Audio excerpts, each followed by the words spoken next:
I'm sure the first few times it was a joke or a way to like embarrass a kid who was like a young like tween who like doesn't want to hear about those things and to share it. But now it's like turned into, okay, we got to tell the story. Stories That Live in Us is a podcast that inspires you to form deep connections with your family, past, present, and future. I'm Shelly Cowan, known online as the Barefoot Genealogist. I've spent my whole life discovering the power of family history, and I know that sharing the stories that live in you can change everything. I'm the oldest of 5 children. My youngest brother is 9 years younger than me. And when my parents dropped me off at college when I was 17 years old, my dad, who loves babies, expected me to be married by the time I finished my first year of school. I'm pretty sure I jokingly told him at one point that I wasn't going to get married first, that my youngest brother was, and he was a little devastated that he was going to have to wait that long for grandchildren. Now, the first time I told my dad that, it was probably a joke, but it turned out that that's exactly what happened. When my brother was 21 years old, he brought Shelly to meet our family.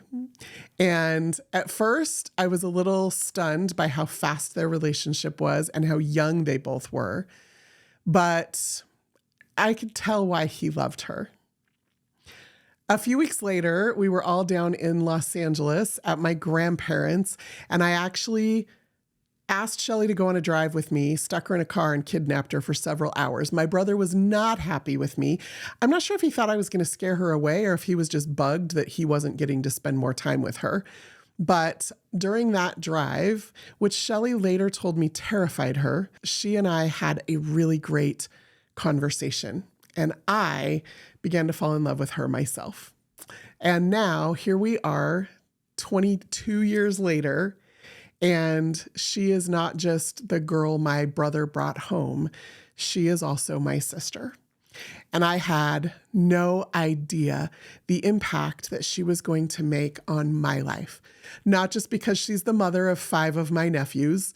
Yes, you heard that right, 5 of my nephews, but also because of the culture and the traditions and the routines and the stories that she has cultivated around her kitchen table. So I hope you will enjoy this episode of Stories That Live in Us, where I talk to my sister-in-law, Shelly Cowan. I'm so glad you're here. Oh, I'm so glad I'm here. You are such an important part of my life. And you birthed some of the most important people in my life. And so I'm super excited to talk to you about some of our family traditions, a lot of which have been instituted by you. And I'm so grateful to you for that. So let's start with just kind of the idea of family traditions in general. Like in the household you grew up in and the family you grew up in, were family traditions a thing?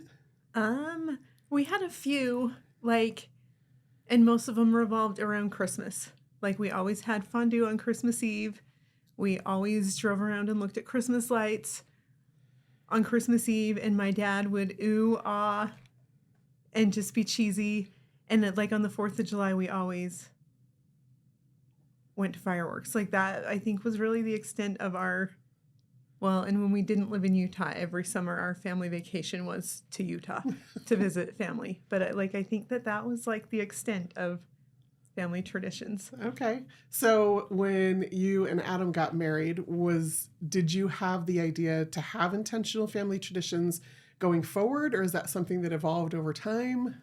No. So I was asking him last night, I don't even know how most of the things that we do started. And he's like, I don't think we did it intentionally. I think it was just something that happened that turned into a long-term thing.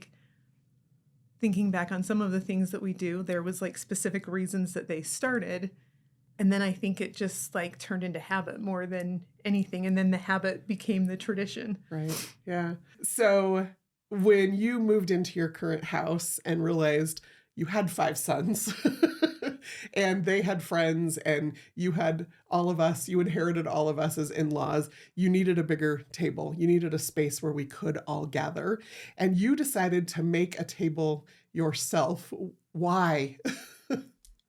Well, so if you remember when we moved in, like Finn had just turned 1, and we had that table that was really tall and it was square, and like you could squish 8 people on that table. Uncomfortably.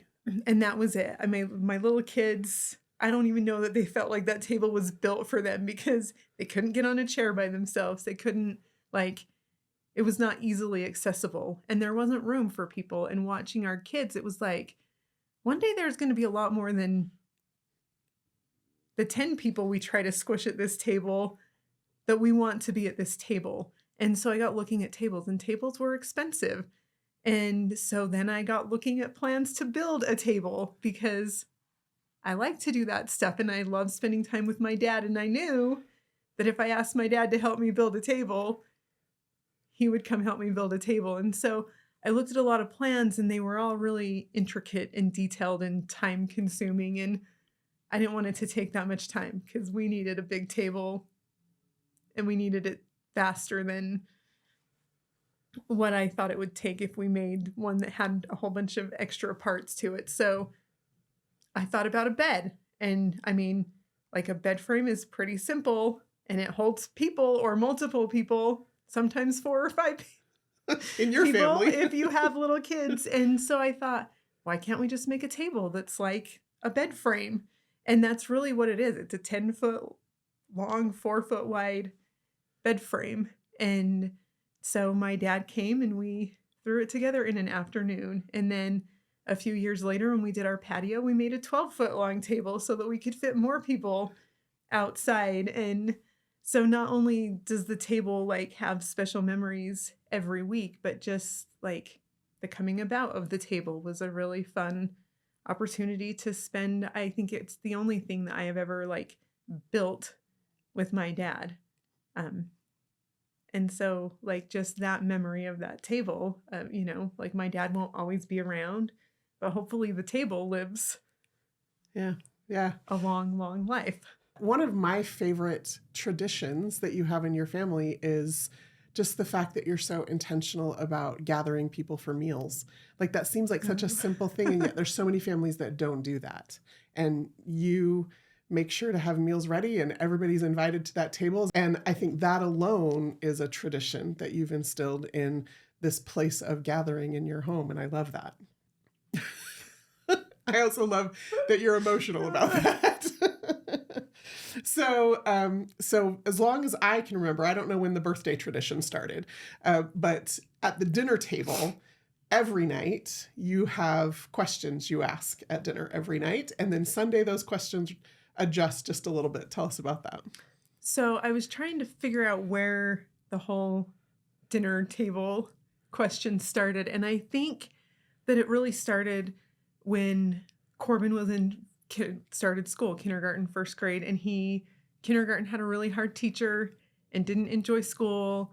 And then first grade, his class was out in a trailer, and he was terrified of bees, and there was like a bee hive or something in like the railing up into his classroom. And so he was terrified to go to school. And they moved him to another class, but the teacher spoke Spanish half of the day, and he didn't know Spanish. And so he was like, I don't like either place, but I think I'd rather be with the bees so that I know what my teacher's asking me to do. And so I think that it was when he was that little that every night we started our like daily gratitude things, like just trying to help him like recognize that there was good in every day, which was something I started on my mission. But getting him to like voice, look for the good in the day, in a day that felt like there was nothing good, is where that started. And then over time, like, I don't remember where I heard someone talk about the highlights and lowlights the first time, but gratitudes turned into highlights and lowlights and who the heck knows and all of the different things that we've talked about. And I think most of the time people are more annoyed by the whole thing than I don't know. like they want to do it. But when, like on the days when I'm having a bad day or I'm frustrated with things and I don't bring it up, there is always someone, and it's not always the same someone, who's like, aren't we going to do our highlights and lowlights? So maybe they like it and they just don't want me to know that they. Well, I think there's value, especially for kids, to be able to voice the stories of their day, right? And not just the good things, though I think a focus on gratitude is important, but that idea that, yes, I had these highlights, but also I had these hard things that happened today. And to be able to, in a family setting, gain that emotional support or recognition, or just to be seen for what it is that they're dealing with. I've watched as, a bystander sometimes, and as a participant at that table, I've watched the evolution of how they think about and share those things. And I think there's value in people just being seen and heard. And you've created that, which I love. I don't know if your perception's different, but that's what I see. Well, and like thinking about that, Corbin and Gabe have never been super close. But when Corbin and Jonah are at our house, the place that Gabe will sit and talk with them is the table. It's not on a couch in front of the TV. It's not. But they have lots of late night bonding moments, and it's at that table. Yeah. And I've never thought of that before. And that's where the conversations, I know we all have a crush on someone, let's just share it and not pretend like we don't, but let's share with each other so that we can. Yeah. I don't know. I think it's a beautiful tradition that you've created with that table. That idea of every night, whoever's at the table, and it doesn't matter if it's a girlfriend or a boyfriend or a total stranger or some random person I've brought over with me, everybody participates. And, what are your highlights of the day? What are your lowlights of the day? And then Sunday gatherings are a little bit different. And I don't know if this was intentional, but you've created this opportunity for people to linger longer at the dinner table, because it's not just what were your highlights and what were your lowlights. You throw in some extra questions. You mentioned who the heck knows. I love that. Explain that question a little bit. So the who the heck knows. So the highlight is the best part of your day. Lowlight, the worst part. The who the heck knows is something that you're either in the middle of or something that's coming up that you don't know if it's going to be good or bad. You're not quite sure if you're excited about it, if you're nervous about it, if you're worried about it, if it's going to be successful, if it's going to fail, just something that's weighing on you that and I think sometimes that was the only way to know things that, I don't have girls, and I think girls seem to be more chatty and open about things. Boys are not. At least my boys are not. And so I think that started as a, how do we dig without letting them know that we're digging for information? Yeah. And then on some Sundays you throw in other questions, and then you kind of have a standard wrap-up question. Tell us about that. So Sunday questions have morphed because they used to be really long. Remember, the 3, 2, 1, 1. So 3 highlights from the week, 2 lowlights, something you learned either at church or during the week that strengthened your relationship with the Savior. And then a time when you saw God's hand or when you were able to serve someone. And that wasn't very successful. I don't know if my kids just don't recognize those things, or if they were hesitant or embarrassed to share those things. And so now it's just something that we learned. Yeah. And I feel like some of the grown-ups at the table sometimes make that harder than it needs to be. But it's good to know what people are learning and the things that stand out to them in the week that aren't just I did this, or I got to go to this place, but what has really impacted the way that I think. Yeah. Yeah. So another thing we do around that table is family birthday dinners. And again, I don't know when that started. When your kids were really little, you lived over an hour away. And so we used to have to drive up there, or you would come down to where we live. Now you only live 15 minutes away from us. And as we gather around that table, whether it's for a kid's birthday or an adult's birthday, you started an additional tradition, which in addition to the highlight and lowlight of the day, at this meal, we're also going to talk about the birthday person. Tell us a little bit about that. Yeah. So I don't really know when that's, I think the whole, we're probably going to talk about this in a minute, but the birthday story, I think started kind of as a joke, but I think that like sharing something that we love about that person was just kind of like the fluff around the birthday story, right? Like, and my kids don't always get along with each other and they don't always say the nicest things to each other. So, like, finding reasons why we care about that person, I think, like, there's sometimes when someone's having a bad day or there's been a rough interaction, and I don't know if you've ever been there for any of those, but like those nights we'll share things that we love about that person too. But I think taking an opportunity to just reflect on like an individual relationship, or the person whose birthday it is shares like their favorite memory of the year with everyone, or something like they share too. And so just being able to reflect, and I guess in a way I hope that helps my kids and the rest of us to realize that family really is important, and those relationships are the ones that you didn't get to pick and that are probably going to last longer than most of the other relationships you'll have in your life. And so it's important to find things that you love about those people and ways that you can connect. Yeah. And I love that you used it as a way to help your children have a positive interaction with each other. But selfishly, as a grown-up at that table, I love when my birthday comes around because I love hearing from each of them what has resonated with them. When you ask them, what was your favorite memory this year with Krista, or what do you love about her? And to hear what they're sharing helps me know better how to love them, because then I know what's resonating. And different things resonate with, I mean, you've got 5 kids and I have 3 siblings at that table, and you, and sometimes, other people, and to hear what's resonating with them helps me to really make conscious decisions about how to improve my relationship with each of them as well, which I love. I love that too. So in addition to going around the table and having everybody share what they love about the birthday person, you said that like the original impetus was, as the mother, to be able to share their birth story. Were you just trying to embarrass them? Did you have a motive there?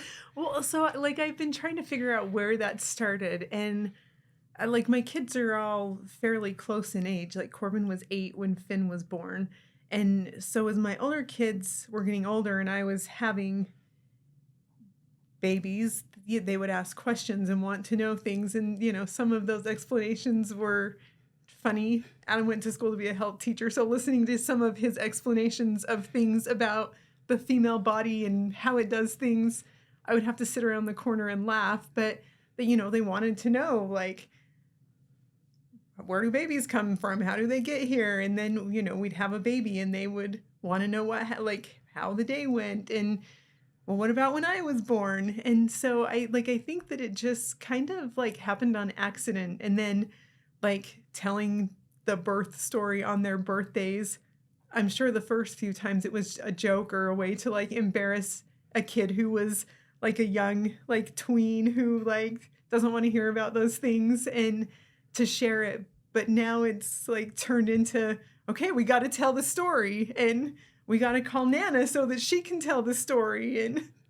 And I was trying to think, like, all I know about the day that I was born is it was a Sunday, and when they called the doctor, he was in the middle of his dinner and was not happy to come to the hospital.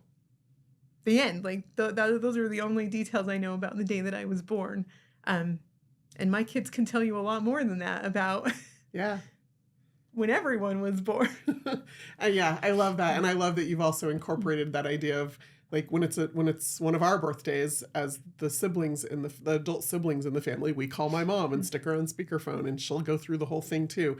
And the kids look forward to that, I think, because every one of those experiences is different, but all of those stories kind of weave together to create this narrative for our family, which just is a weaving together and a strengthening of the fabric of that family, because individual stories by themselves are important and have power, but when you weave those stories together into a narrative, it creates a fabric that binds us all together in a tradition, in a way that I think is really important, and I love that. It's also been interesting to me because when we tell stories, we don't always tell them the exact same way every time, and we don't always include all the details every time. And so year after year, as you share those stories with your kids on their birthdays, to watch them and to hear what different details they pick up on based on what's important to them in their life at the moment, or Or if you skip over a detail, somebody at the table invariably will say, oh, well, what about this part of the story? So sometimes it feels like maybe they're not listening, but they are. Yeah. Well, and I think it's also like, I mean, we're all the same family. We do a lot of the same things. And like from the day they were born, like they were an individual and like none of their stories, they were all born in the same hospital and they all came from the same body. But other than that, there's not, there's not a lot that's the same. And so I think like helping them to understand, I think it's important for all of us to understand that we are all part of families or groups of people, but within those groups, like we all get to be like our own individual person. And that's what we bring to it, right? To make it better and to like kind of fill in where other people lack. And I think like starting from the beginning, like my kids know that they're all different and that's good. And that we're grateful for those like individual things that started the day they were born. Yeah. Some of them 9 months before they were born, right? I love it. Did you ever reach a point at which you, or maybe you're still waiting for this point at which you realize it's working? Like what you're hoping for what's happening here with this particular tradition is working? One of the things I've noticed recently, like you said, sometimes there's a lot of people at that table and it takes a long time because there's a lot of side conversations and little trails that we go down with comments that people make. But like, I don't know if you've noticed, but lately people get up from the table because they're done, but they don't ever leave the space. Yeah. Like they stay there and they act bothered, but they never go far enough away that they can't hear what's happening. And so I don't think it's working like I envisioned it to work, or, you know, like it's not all full of love and like happy people who want to sit and talk. But even a 20-year-old and an 18-year-old and an ornery 11-year-old still stay close enough that they can hear and be a part of it. I'd say that's working. So, and I suspect we'll see this evolve over time, but like there's always seasons, right? And as they mature and change, and as the dynamics of the family change, and as new people get brought to the table, that will change over time. And so I think having an expectation that it will be always the same or that it will have some glorious outcome isn't necessarily, but to see that evolution and that closeness, I think it is working. Yeah. Well, in the days that I don't initiate it, someone, and it's not always the same person, someone else will. So I think that has to mean that it means something, right? And a lot of my kids' friends, when they get to be a part of it or have to be a part of it, however they feel, like a lot of them have made comments to my kids like, that's really cool. My family doesn't even have dinner together, or like, we don't really talk. So like, and your parents even wanted to know what I think. So that was kind of cool. And so like, I think seeing that not everyone is that connected, I would hope helps them to feel loved and wanted and needed. Now that you've been intentional about having dinner, you've created this tradition about asking these questions. You mentioned just briefly, but the table then becomes this gathering place, even when it's not mealtime.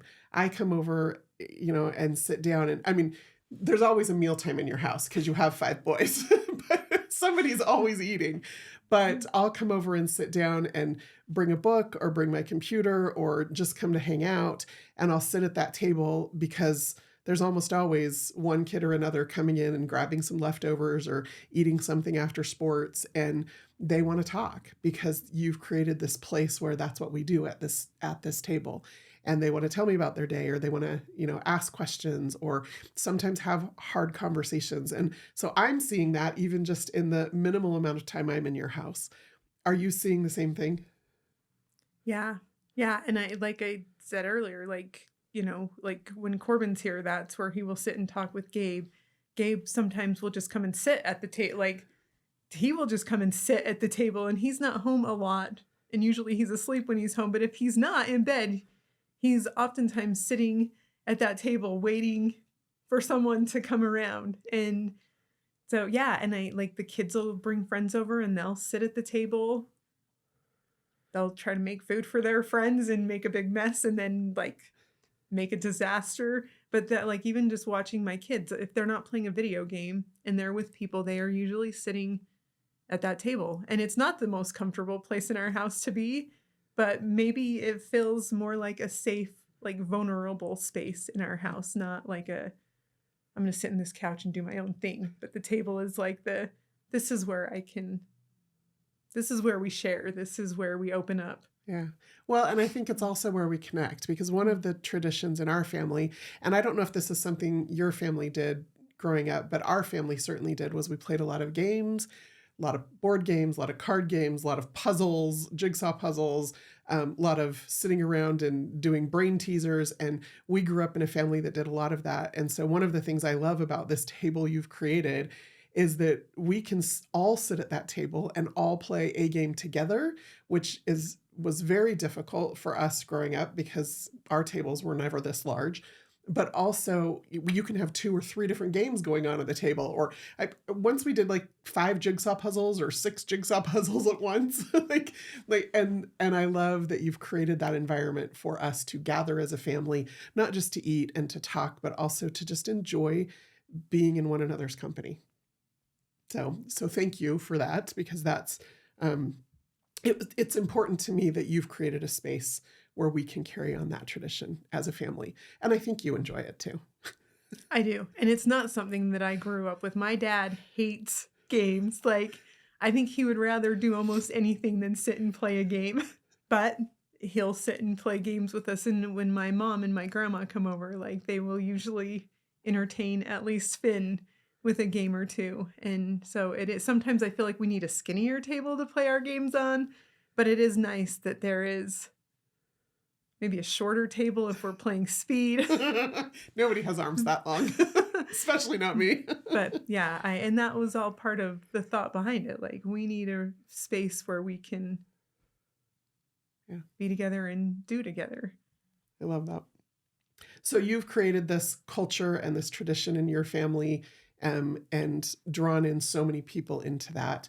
As you look to the future, as your family continues to evolve, as our family continues to evolve and grow, what do you hope for that space? And then also what your children maybe carry into their own families? Well, I hope one day that table is full of lots of new people. Like, I love that Jonah and Gracie can come over, and that our other kids' friends can come over, and they feel safe and they feel welcome and they feel a part. And I always hope that my table, no matter how big or small it is, or if it's just a bedside table in a nursing home when I'm old, that it will be a safe place for people to come and be who they are and share whatever they want and feel loved and appreciated. I hope that one day there are little grandkids running around that table, maybe sitting under the table with the dogs, I don't know. But I hope that my kids will at least carry on a tradition of finding ways to connect with each other and with their kids in a way that they know what's happening in their life. Because there's a lot in this world that can be really scary and confusing. And I think if you don't feel like there's somewhere you can go and talk about it, like, it can eat you up. It can, the information you find might be not the best information. And so I think just having a place where people can come and be who they are and share what they want to share. And I hope that my kids find value in that and carry that tradition on in some way with their future families that I hope they will have. Well, I am so grateful that you are a part of our family and that you have embraced me as a part of your family. I love you.